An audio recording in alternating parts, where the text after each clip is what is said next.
Hi అండి అందరికీ. అందరూ ఎలా ఉన్నారు? నేనైతే పర్లేదు, బాగానే ఉన్నాను. మార్నింగ్ అయితే చాయ్ బిస్కెట్ అయితే తింటున్నాను. టీ తాగకూడదు అంటారు కానీ ఎందుకో అనేది నాకు తెలియదు. బట్ నేనైతే అవాయిడ్ చేయలేకపోతున్నాను. ఇలా బిస్కెట్స్ అయినా ముంచుకొని తిందామని రోజు మార్నింగ్ అయితే నేను తింటాను. తర్వాత అలా వేడి నీళ్ళతో స్నానం చేసి కొంచెం లైట్గా ఫ్రెష్ అప్ అయిపోతున్నాను. చాలా ఆకలిగా ఉంది. మా అమ్మ అయితే ఈరోజు బీట్రూట్ క్యారెట్ ఫ్రై, రైస్ అలాగే రసం చేసింది.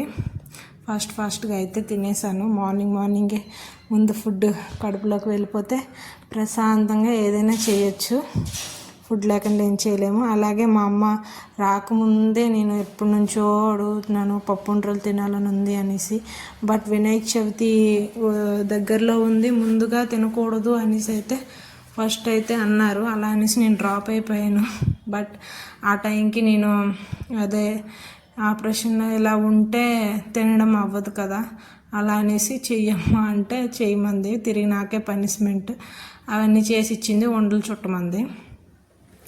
తర్వాత ఇలా కాజు లైట్గా నెయ్యిలో ఫ్రై చేసి అందులో మనము ఉడకబెట్టుకున్న కందిపప్పు అలాగే బెల్లం ఈ ఉండ్రాళ్ళు అన్నీ వేసి కలుపుకొని కొంచెం పలుచగా వచ్చేలా కలుపుకొని పైన జీడిపప్పు చల్లేయడమే. పప్పు ఉండ్రాళ్ళు రెడీ. చాలా బాగా వచ్చాయి. చిన్నగా ఆ రోజైతే గాబరగా చుట్టేసాము, అంత బాగా రావు. ఈరోజు అయితే చాలా చక్కగా వచ్చాయి. టేస్ట్ కూడా సూపర్గా ఉంది.